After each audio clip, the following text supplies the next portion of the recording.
같이 읽어보겠습니다. 여호와께서 이르시되 내가 너희를 사랑하였노라 하나 너희는 이르기를 주께서 어떻게 우리를 사랑하셨나이까 하는도다. 나 여호와가 말하노라. 에서는 야곱의 형이 아니냐? 그러나 내가 야곱을 사랑하였고. 아멘. 얼마 전에 우리 모두가 다 뉴스를 통해서 아는 소식인데요. 서울시청역 부근에서 큰 사고가 났었죠. 호텔에서 나온 차가 과속으로 그것도 역주행하다가 인도를 덮쳐서 9명이 돌아가시고 7명이 다치는 어마어마한 대형 사고가 일어났습니다. 자동차 역주행이라는 것은 대부분 부주의해서 일어나는 일이고 또 술 마시고 정신이 없어서 일어나는 그런 사고인데 어떻게 이분 같은 경우는 술 마신 것도 아닌데 이런 사고가 일어났다고 하니 이해가 되기 힘들죠. 군에서는 짬밥을 무시 못한다 그런 말이 있습니다. 어떤 분야든지 그 분야에서 오랫동안 일한 사람은 타의 추종을 불허하는 거죠. 전문성이 있는 겁니다. 그러면은 한번 우리가 생각해 봅시다. 신앙 분야도 그런가? 신앙의 분야에도 짬밥을 무시하지 못하는 건가? 여기에 대해서는 우리 예수님은 그렇지 않을 수 있다는 것을 우리에게 말씀하셨어요. 예수님이 먼저 된 자로서 나중되고 나중된 자로서 먼저 될 자가 많다 이렇게 말씀하셨어요. 늦게 믿은 사람인데 앞서서 믿은 사람들보다 더 훌륭한 믿음을 갖게 되고 앞서서 믿은 사람인데 저 끄트머리에 가서 서 있을 수 있는 그런 불상사가 일어날 수도 있는 게 이 신앙의 세계라는 것을 우리에게 말하고 있습니다. 그래서 신앙의 세계에 있었어도 역주행이라는 게 일어날 수 있다는 걸 우리가 알 수 있습니다. 이전방 우리가 봉독했던 그 말씀, 내가 너희를 사랑하였노라 하나 너희는 이르기를 주께서 어떻게 우리를 사랑하셨나이까 하는도다. 말라기 시대에, 말라기 선지자 시대에 유대인들이 그랬다는 겁니다. 하나님이 그들에게 내가 너희를 사랑하였노라 그러니까 하나님이 언제 우리를 사랑하셨습니까? 그러니까 하나님께서 에서는 야곱의 형이 아니냐. 그런데 그 형을 밀쳐내고 동생인 야곱을 택하잖아. 너희들 야곱의 족속이잖아. 그만하면 내가 너희를 사랑한 거지. 하나님이 말씀하시는 거예요. 엄마가 유치원에 다니는 자기 아이에게 묻습니다. 너 엄마 사랑하니? 하고 묻습니다. 유치원에 다니는 아이가 고개를 끄덕입니다. 그러면 엄마가 다시 묻습니다. 얼마나 나를 사랑하는데? 라고 물어봅니다. 그러면은 하늘만큼 땅만큼 이렇게 얘기를 합니다. 손으로 표시를 하면서 하늘만큼 땅만큼 사랑. 우리가 이렇게 하나님께 내가 하나님을 사랑하기를 하늘만큼 땅만큼 사랑합니다라고 말할 수 있으면 얼마나 좋겠습니까? 자신 있습니까? 저는 솔직히 자신이 없어요. 내가 하늘만큼 땅만큼 하나님을 사랑해야 되는 것은 알겠는데 내가 지금 현재 그렇게 사랑하고 있는지는 잘 모르겠어요. 부활하신 예수님이 제자들과 베드로가 함께 있는 가운데서 베드로에게 묻습니다. 요한의 아들 시몬아 네가 나를 사랑하느냐 하니까 그러하외다 내가 주를 사랑하는 줄을 주께서 아시나이다. 예수님은 아가페 사랑으로 물었는데 베드로는 필레오로 대답을 합니다. 우리말 성경에서는 똑같이 사랑이라고 되어 있는데 베드로의 대답이 달라요. 우리식으로 말하자면 그거예요. 요한의 아들 시몬아 네가 나를 사랑하느냐 물었는데 주님 제 마음을 아십니다.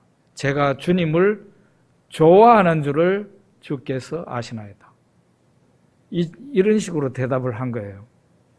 그만큼 우리가 예수님을, 하나님을 하늘만큼 땅만큼 사랑해야 되지만 그렇게 사랑하고 있는가에 대해서는 자신이 없어요. 그런데 한 가지, 하나님이, 예수님이 나를 얼마만큼 사랑하시는가에 대해서는 우리가 분명하게 말할 수 있어야 됩니다. 하나님이 우리를 얼마나 사랑하셨습니까? 말라기 시대에 유대인들에게는 내가 너희를 사랑하였노라 하면서, 그렇게 말을 하면서, 에서는 야곱의 형인데 그 에서를 밀쳐내고 야곱을 택하고 야곱 족속인 너희들을 택했어. 이만하면은 내가 너희를 사랑한 표시가 있지 않나? 오늘날 하나님께서 우리에게 말씀하신다면은 십자가를 보라고 하실 겁니다. 예수 십자가, 성자 하나님이 달리신 그 십자가를 바라보라고. 내가 너를 이만큼 사랑하였노라. 하나님이 말씀하시고 예수님이 말씀하십니다.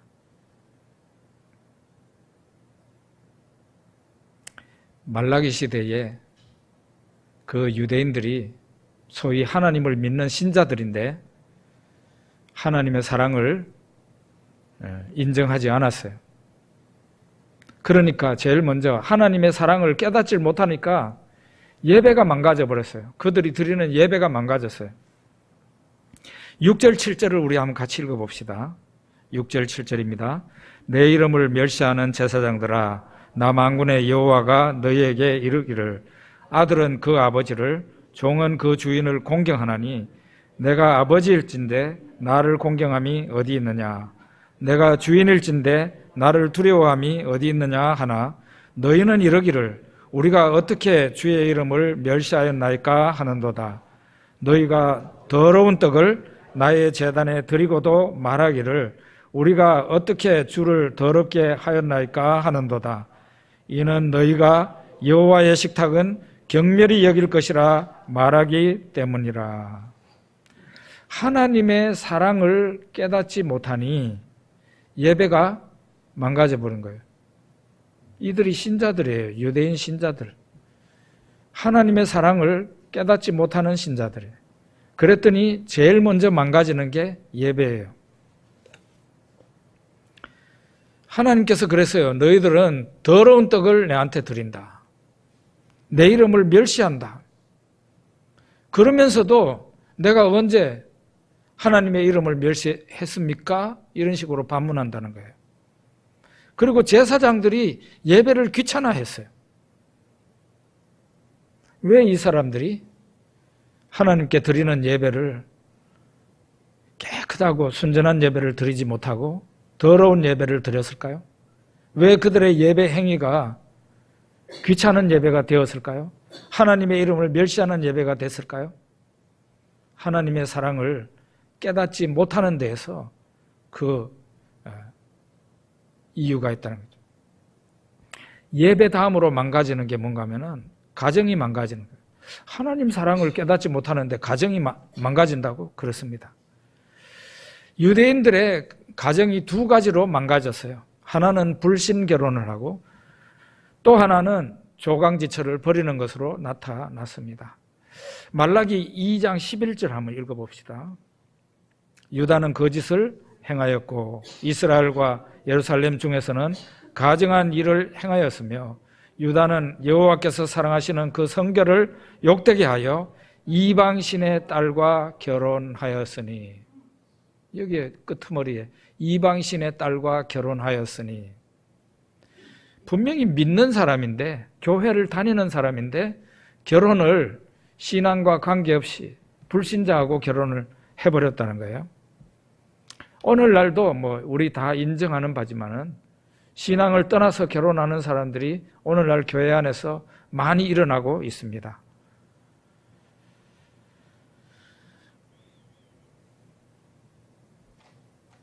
그런 경우에 목사에게 주례를 해달라고 하면은 할 수 있을까요? 우리 교회에서는 그런 일이 없었습니다. 아직까지 저한테는. 그런 일이 없기를 바라요. 불신자하고 결혼을 하면서 우리 교회 형제 자매 가운데 결혼하면서 불신자하고 결혼하면서 목사님 주례해 주세요. 이거 주례를 해주기가 어렵다는 거예요. 왜냐하면 벌써 성경에서 이런 결혼을 금지하고 있거든요. 그 믿는 사람이 믿지 않는 사람과 결혼을 하게 되면은 가정이라는 배가 산으로 가게 돼 있어요. 왜냐하면 부부가 생각이 신앙이 같아도 한 마음을 가지기가 힘드는데 벌써 신앙부터 달라지게 되면요, 이게 머리가 완전히 다르게 돌아가요. 아내와 남편 머리가 다르게 돌아간다니까요. 생각이 다르고 감정이 다르고 좋아하는 게 다르고 다 달라요. 주일날 나는 예배드리러 가고 싶은데 신랑과 아내가 경주에 벚꽃 구경 가자 그래요. 어떻게 할 거예요? 그럼에도 불구하고 나는 하나님께로 가야 되겠다 해가지고 성경책 끼고 교회 옵니다. 대부분의 분란이 일어나죠. 믿지 않는 배우자가 컴플레인 합니다. 당신 하나님이 더 좋아, 내가 더 좋아. 둘 중에 하나를 선택하라 그럽니다. 이야, 이런 불상사가 생겨요. 그런데 결혼할 때까지만 해도 예수를 안 믿다가 그 중에 한 사람이 예수를 믿었어요. 그런 경우에도 참 신앙을요, 전쟁하듯이 신앙생활을 해야 돼요.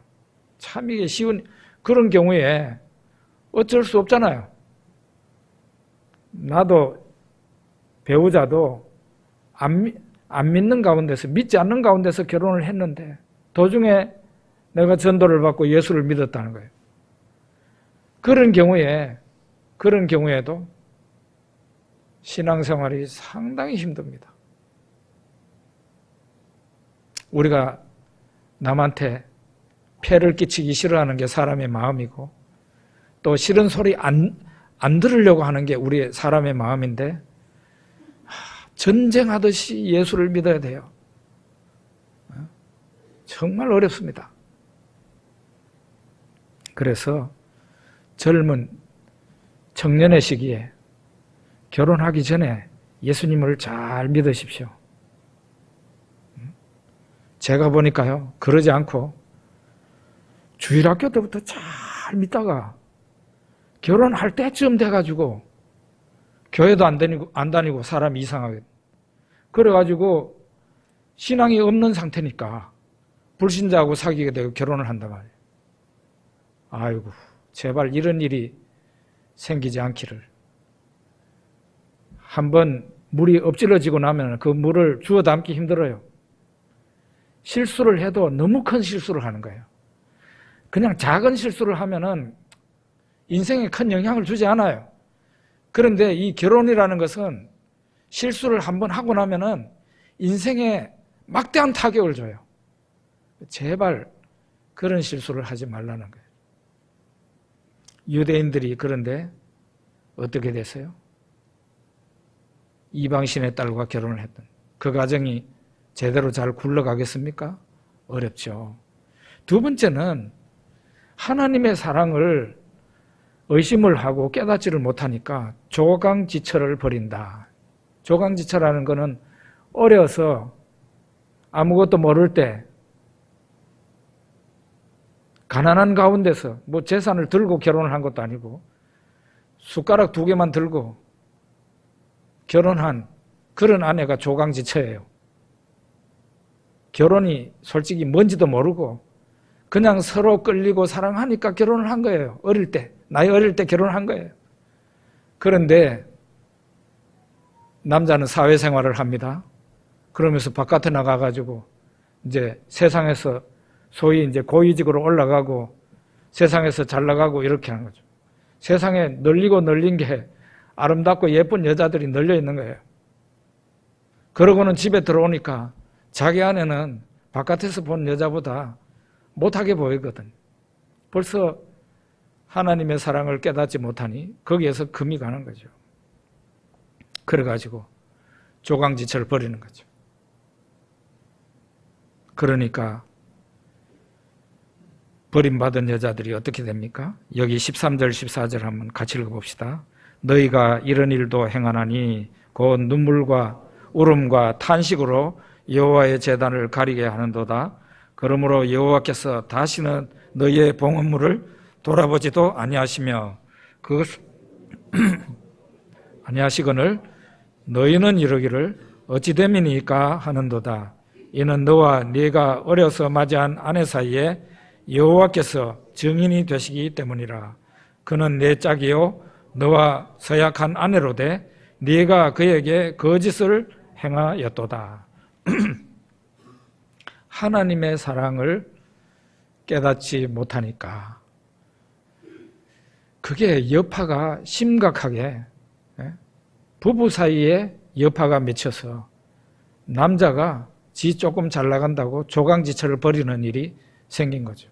이거는 뭐 요즘은 또 거꾸로 여자한테 버림을 받는 남자들도 꽤 많이 있는 걸로 알고 있습니다. 어쨌든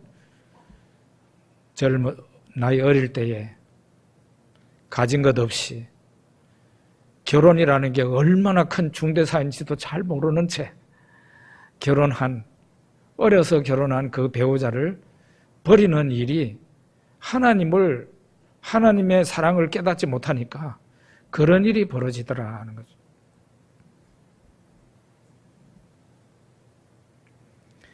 우리 말라기 14장 15절 또 어떤 일이 있는가 한번 봅시다. 말라기 3장 14절 15절입니다. 이는 너희가 말하기를 하나님을 섬기는 것이 헛되니 만군의 여호와 앞에서 그 명령을 지키며 슬프게 행하는 것이 무엇이 유익하리요? 지금 우리는 교만한 자가 복되다 하며 악을 행하는 자가 번성하며 하나님을 시험하는 자가 화를 면한다 하노라 함이라. 이게 말라기 당시에 유대인 신자들이 저거들끼리 하는 말이에요. 하나님을 잘 섬기는 게 헛된 일이야. 있다고 소리를 하고 하나님의 명령을 지키는 게 뭐가 좋은데? 이런 소리를 신자들 간에 하고 교만한 자가 복을 받고 행악하는 자가 번영하더라. 이런 소리를 신자들끼리 한다는 거예요. 하늘에 계신 하나님이 오만 불손한 아나무인인 이런 사람들의 말을 다 행동을 다 보고 계시는 거죠. 하나님의 사랑을 모르면 사람이 하나님 앞에서 사람 앞에서 아나무인인 사람이 돼버려요.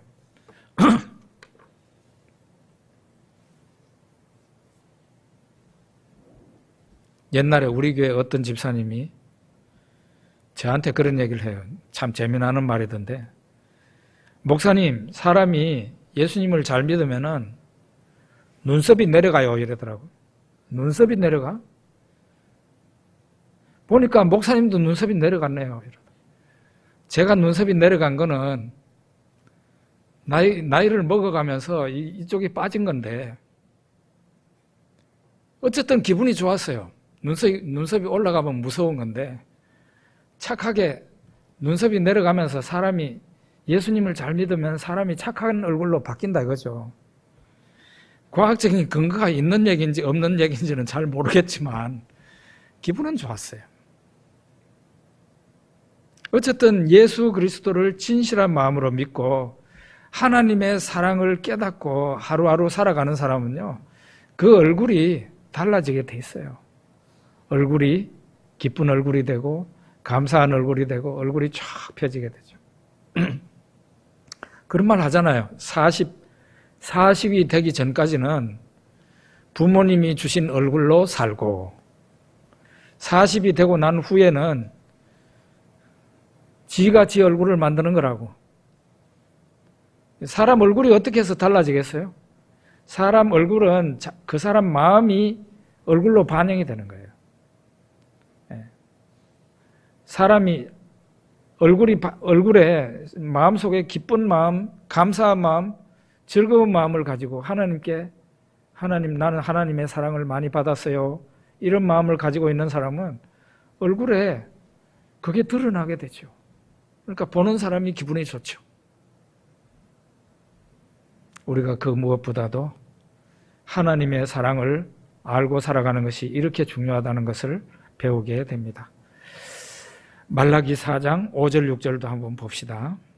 보라, 여호와의 크고 두려운 날이 이르기 전에 내가 선지자 엘리야를 너희에게 보내리니 그가 아버지의 마음을 자녀에게로 돌이키게 하고 자녀들의 마음을 그들의 아버지에게로 돌이키게 하리라. 돌이키지 아니하면 두렵건대 내가 와서 저주로 그 땅을 칠까 하노라 하시니라. 하나님이 이 세상에 오시는데 오시기 전에 엘리야를 먼저 보낸다. 그래서 이 말씀이 예수님에게서 이루어졌죠. 변화산에 예수님과 베드로와 야고보와 요한이 올라갔어요.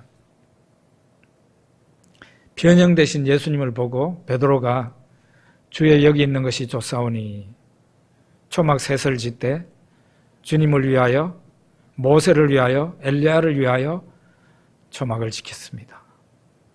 그 정도로 황홀한 경험이었어요.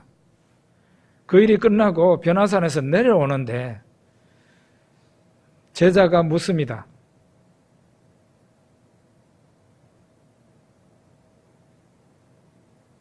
그러면 엘리야가 먼저 온다고 그랬는데 엘리야가 어떻게 된 겁니까? 하고 물었어요. 그러니까 예수님이 이 말라기 4장에 오시겠다고 하신 하나님이시라는 것을 제자들이 알은 거예요. 그러면 하나님 앞에 엘리야를 보낸다 그랬는데 그 엘리야가 누구예요? 예수님이 그랬죠. 세례 요한이라. 세례 요한이 먼저 왔지만은 사람들이 함부로 그를 대우했다고 얘기하고 있습니다. 우리는 또다시 하나님이 이 세상에 오실 것을 준비하고 있는데 그것이 바로 예수 그리스도의 재림이에요. 성자 하나님의 재림하심을 우리가 기다리고 있단 말이에요. 하나님이 이 세상에, 예수님이 이 세상에 오실 때에 달란트에 비유해서 말씀하셨어요. 내가 너희들에게 준 그 달란트를 다 내놓도록 할 거야. 근데 그 비유에 5달란트 받은 사람은 5달란트를 더 남겨서 주인한테 와가지고 칭찬을 받습니다. 착하고 충성된 종아, 네가 적은 일에 충성했으니 큰 것을 너에게 맡기겠다. 2달란트 받은 종도 2달란트를 더 남겨서 4달란트를 가지고 왔어요. 착하고 충성된 종아, 네가 작은 일에 충성했으니 내가 큰 것을 너에게 맡기마. 그런데 1달란트 받은 사람은 그 1달란트를 수건에 싸가지고 땅에 파묻어 놨다가 주인이 왔을 때 그 1달란트를 사용하지 않고 그대로 내놨어요. 그랬더니 주인이 말합니다. 악하고 게으른 종아, 악하고 게으른 종아. 예수님께서 다시 오십니다. 다시 오실 때 우리가 어떤 자세로 기다려야 됩니까? 예수님이 우리에게 부탁하신 게 있어요. 그 부탁하신 것을 성실히 잘 수행하면서 기다려야 돼요. 어떤 이단같이 저 높은 산에 올라가지고 흰 옷을 입고 주 예수님 오십시오 이런 태도가 아니라 예수님이 우리에게 부탁하신 일, 그 일을 잘 성실히 감당하다가 주님을 맞이해야 된단 말이에요. 그 사람이 바로 5달란트 받은 사람, 2달란트 받은 사람이에요. 우리 삶을 아름답게 하고 우리 삶을 변화시키고 또 우리 삶을 행복하게 만들어주는 그 셈이 있는데, 원천이 있는데요. 그게 바로 하나님의 사랑이라는 거예요. 낙동강에 저 부산 하구원 있는 데서 이제 이 바다로 낙동강물이 빠져갑니다. 근데 그 낙동강물을 계속 거슬러 올라가면은 낙동강이 시작한 지점이 있어요. 그게 어디라 그러죠? 태백 어디에 황진가 어딘가 거기에 샘이 있어요. 샘이. 그 샘에서부터 낙동강이 발원하는 거예요. 아마 남한강, 북한강도 그럴 거예요. 그 시작하는 지점에 샘이 있다고요. 거기서부터 물이 펑펑 솟아 올라가지고 시작이 됩니다.